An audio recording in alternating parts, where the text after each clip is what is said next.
اعوذ باللہ من الشیطان اللعین الرجیم بسم اللہ الرحمن الرحیم الحمد للہ رب العالمین والصلاة والسلام علی سیدنا محمد وآلہ الطیبین الطاہرین اما بعد فقد قال الحکیم فی کتابہ الحکیم بسم اللہ الرحمن الرحیم تنزل الملائکۃ والروح فیہا بإذن ربہم من کل امر اللہم صل علی محمد وآل محمد۔ ماہ مبارک رمضان میں لیلۃ القدر وہ رات ہے کہ جو انسان کو بارگاہ پروردگار میں پہنچنے کے لیے ایسے وسائل فراہم کرتی ہے کہ جس سے انسان صدیوں کا سفر لمحوں میں طے کرتا ہے۔ اگر قرآن میں اس رات کی تمثیل کو دیکھا جائے تو جہاں پر خدا نے حضرت آدم و حوا کو یا آدم اسکن انت وزوجک الجنہ کہہ کے مخاطب کر کے کہا کہ آپ جنت میں رہیے، اس دنیا میں اگر اس جنت کی تمثیل دیکھنا چاہیں تو وہ ماہ مبارک رمضان ہے۔ اور اس جنت میں کہ جہاں پر جناب آدم سے وہ لغزش سرزد ہوئی اور اس کے بعد خدا نے وہ کلمات عطا کیے کہ جن کلمات کے ذریعے جناب آدم کی توبہ قبول ہوئی، اگر انہی کلمات کی تمثیل کو اس ماہ مبارک میں محسوس کرنا چاہتے ہیں تو وہ کلمات شب قدر کی صورت میں ظاہر ہوتے ہیں۔ یہ ماہ مبارک رمضان جنت آدم ہے اور یہ شب قدر وہ کلمات ہیں کہ جو خدا بخشش کے لیے اپنے بندے کو عطا کرتا ہے۔ شب قدر وہ عظیم رات ہے کہ جس کے ذریعے سے بندہ قرب خدا بندی کے مقام تک پہنچتا ہے۔ اور اس شب قدر کا ان کلمات سے ایک گہرا تعلق ہے۔ ہم جب وہ کلمات کہ جو خدا نے آدم کو سکھائے اور ان کے ذریعے سے آدم کی توبہ کو قبول فرمایا، ان کلمات کو جب ہم روایات کی روشنی میں دیکھتے ہیں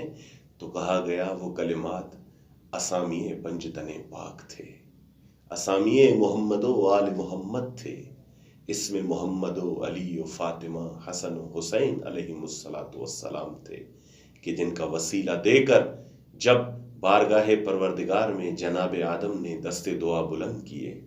تو وہ توبہ قبول ہوئی۔ اور جب لیلۃ القدر کی طرف نگاہ کرتے ہیں تو ہمیں حضرت امام صادق علیہ السلام کا وہ سنہری فرمان نظر آتا ہے کہ جن میں امام فرما رہے ہیں کہ اگر آپ حقیقت لیلۃ القدر کو جاننا چاہتے ہیں تو جدتنا فاطمہ لیلۃ القدر، ہماری دادی فاطمہ لیلۃ القدر ہے۔ تو ان دو روایتوں میں ہم جب غور و خوض کرتے ہیں تو دیکھتے ہیں کہ لیلۃ القدر میں اور آل محمد میں ایک عجیب قسم کا اتفاق و اتحاد و اشتراک پایا جاتا ہے۔ یہ دو چیزیں ہیں کہ جن کی حقیقت ایک ہے۔ واقعاً جب ایک بندہ خدا اس بابرکت رات میں مصلی عبادت پر بیٹھ کر آل محمد کا وسیلہ دے کر دعا مانگتا ہے تو بارگاہ پروردگار میں وہ دعا معراج کی حیثیت رکھتی ہے، وہ تمام تر دروازہ رحمتوں کو پار کرتی ہوئی بارگاہ پروردگار تک وہ دعا پہنچتی ہے، کیونکہ اس رات میں وسیلہ آل محمد کا ہے۔ تو یہ شب قدر اور آئمہ طاہرین علیہ السلام ان میں ایک ارتباط اور اتحاد پایا جاتا ہے۔ اور واقعاً جب ہم روایات میں نگاہ کرتے ہیں تو حضرت امام محمد باقر علیہ السلام یہ کہتے ہوئے نظر آتے ہیں کہ جب بھی آپ ہمارے اعداء اور ہمارے دشمنوں کے ساتھ بحث و مباحثہ کریں تو سورہ قدر کے ساتھ مناظرہ کریں، سورہ قدر کے ساتھ مباحثہ کریں کہ اس سورہ قدر میں ہماری حقانیت کا بیان ہے، اس سورہ قدر میں ہماری صداقت اور ہمارے ہونے کا بیان ہے۔ واقعاً ہم اس بات کو محسوس کریں کہ کس طرح سورہ قدر میں آل محمد علیہ السلام کی حقانیت بیان ہوئی ہے، کس طرح یہ سورہ قدر امامت ائمہ کو بیان کرتی ہے، اور اس سورہ قدر کا، اس شب قدر کا امامت کے ساتھ کیا تعلق ہے۔ تو آئیے اسی چیز کو بیان کرنے کے لیے میں وہ حدیث آپ کی بارگاہ میں بیان کروں کہ جس کو روایت کیا ہے حضرت امام صادق نے امام علی علیہ السلام سے، وہ مشہور و معروف روایت کہ جو ہمارے کتب میں سنہری الفاظ کے ساتھ موجود ہے، وہ روایت کہ جس میں فرمایا جا رہا ہے، امام علی علیہ السلام فرما رہے ہیں کہ متعدد بار ایسا ہوا کہ جب حضرت ابو بکر اور حضرت عمر رضی اللہ عنہ بارگاہ رسالت میں آتے تھے تو جناب رسول کریم صلی اللہ علیہ وآلہ وسلم کو کچھ اس طرح پاتے تھے کہ وَهُوَ يَقْرَأُ إِنَّا أَنزَلْنَاهُ فِي لَيْلَةِ الْقَدْرِ، رسول کریم سورہ قدر کی تلاوت فرما رہے ہوتے تھے، اور انداز کچھ یہ ہوتا تھا کہ بتخشع و بکائن، اس خشوع و خضوع کے ساتھ، اس کنہ بندگی کے ساتھ، اس وجودی عبادت کے ساتھ اس سورہ قدر کی تلاوت فرما رہے ہوتے تھے، اور جب یہ منظر دیکھتے تھے تو فیقولان ما اشد رقتک لہذه السورہ، تو یہ دو صحابہ نبی کریم سے سائل ہوتے تھے، پوچھتے تھے یا رسول اللہ آخر اس سورہ قدر میں ایسی کیا بات ہے کہ اس کو آپ اس رقت کے ساتھ تلاوت فرما رہے ہیں، اس خشوع و خضوع کے ساتھ تلاوت فرما رہے ہیں؟ تو آپ فرماتے تھے فیقول رسول اللہ فرماتے تھے کہ لما رأت عینی و وعا قلبی، میں اس چیز کی وجہ سے رقیق ہوتا ہوں، اس چیز کی وجہ سے میرے وجود میں خشوع و خضوع آتا ہے، وہ چیز کہ رأت عینی، جس چیز کو میری آنکھیں دیکھتی ہیں، ووعا قلبی، اور جس چیز کو میرا قلب، میرا دل محسوس کرتا ہے، جس کی وجہ سے میری طبیعت میں رقت طاری ہو جاتی ہے۔ اور یہ فقط میری آنکھیں نہیں دیکھ رہی ہیں، میرا قلب اسے محسوس نہیں کر رہا ہے، بلکہ وَلِمَا يَرَا قَلْبُ هَذَا مِن بَعْدِي، اور میرے بعد علی کا دل بھی اس چیز کو محسوس کرے گا، میرے بعد علی کی آنکھیں بھی اس چیز کو محسوس کریں گی،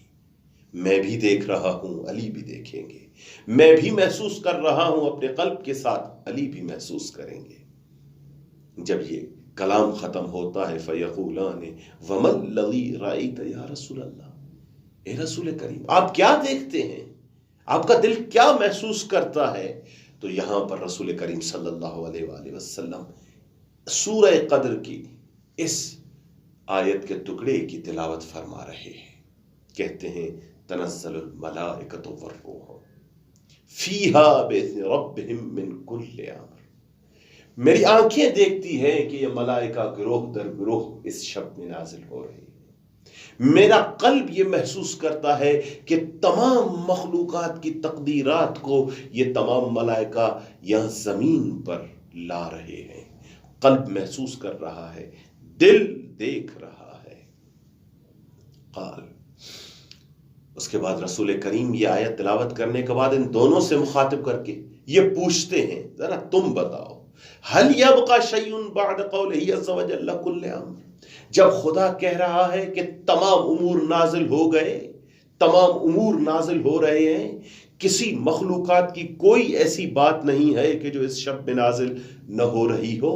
تو اس کل امر کہنے کے بعد کیا کوئی شے باقی بچتی ہے؟ تو یہ صحابہ کہتے ہیں نہیں یا رسول اللہ،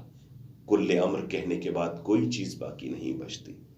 فیقول، اس کے بعد پھر رسول کریم فرماتے ہیں هل تعلمان من المنزل الیک بذلک، کیا تم جانتے ہو کہ یہ جو ملک اتر رہے ہیں، یہ جو امور لا رہے ہیں، یہ کس کے پاس لا رہے ہیں،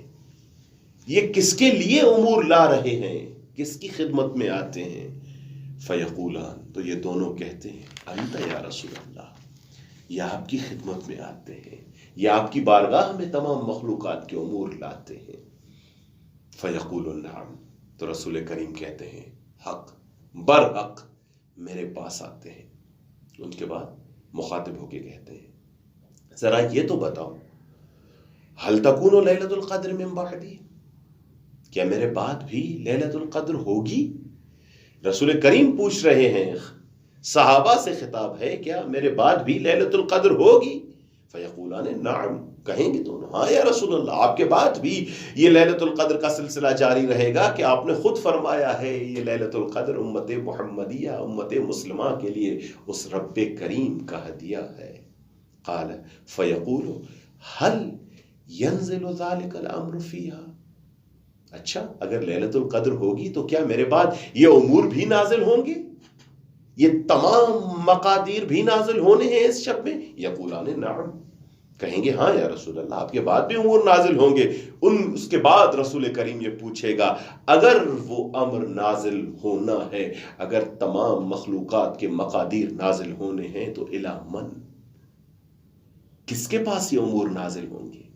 یہ فرشتے کس کی بارگاہ میں تمام مخلوقات کے مقادیر لے کے آئیں گے؟ فیقولان لا ندری یا رسول اللہ،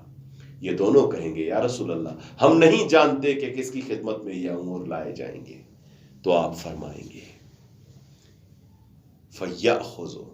بِالرَّأْسِ وَيَقُولُ، امام علی علیہ السلام فرماتے ہیں کہ رسول کریم نے اپنا ہاتھ میرے سر پر رکھا اور میرے سر پر اپنا ہاتھ رکھنے کے بعد کہا ان لم تدریا فدریا، اگر نہیں جانتے ہو تو جان لو، ہوا ھذا من بعدی، میرے بعد وہ ذات، وہ شخصیت کے جس کے پاس یہ تمام مخلوقات کے امور لائے جائیں گے، وہ علی ابن ابی طالب کی ذات ہے۔ میرے بعد یہ سلسلہ جاری رہنا ہے اور جس محبت پر یہ تمام چیزیں حبوط کریں گی وہ محبت علی ابن ابی طالب ہے۔ تو آپ نے ملاحظہ کیا کہ اس شب قدر میں اور ذات گرامی علی ابن ابی طالب میں ایک ارتباط ہے، اور یہ ارتباط شخصی ارتباط نہیں ہے کہ یہ رابطہ بین شب قدر اور امام علی یہ ذاتی شخصی رابطہ نہیں ہے، بلکہ یہ منصب کے ساتھ رابطہ ہے، یہ امامت کے ساتھ شب قدر کا رابطہ ہے۔ جیسے وقت گزرتا جائے گا ہر زمانے کے امام کے ساتھ شب قدر کا یہی رابطہ ہے کہ ہم دعاؤں میں یہ جملہ تکرار بھی کرتے ہیں کہ وَإِرَادَةُ الرَّبِّ فِي مَقَادِرِ الْأُمُورِ تَهْبِطُ إِلَيْكُمْ وَتَصْدُرُ مِنْ بُيُوتِكُمْ۔ اے آل محمد، آپ وہ ازوات عالیہ ہیں کہ رب الارباب کی طرف سے اپنی مخلوقات کی مقادیر کو بیان کرنے کے لیے جو بھی امور عالم بالا سے زمین پر آتے ہیں وہ تہبط الیکم، وہ آپ کی بارگاہ میں نازل ہوتے ہیں، آپ کی بارگاہ میں حبوط کرتے ہیں، وتصدر من بیوتکم، اور پھر آپ ہی کے گھروں سے وہ امر صادر ہوتے ہیں اور ان احکام کی تکمیل ہوتی ہے۔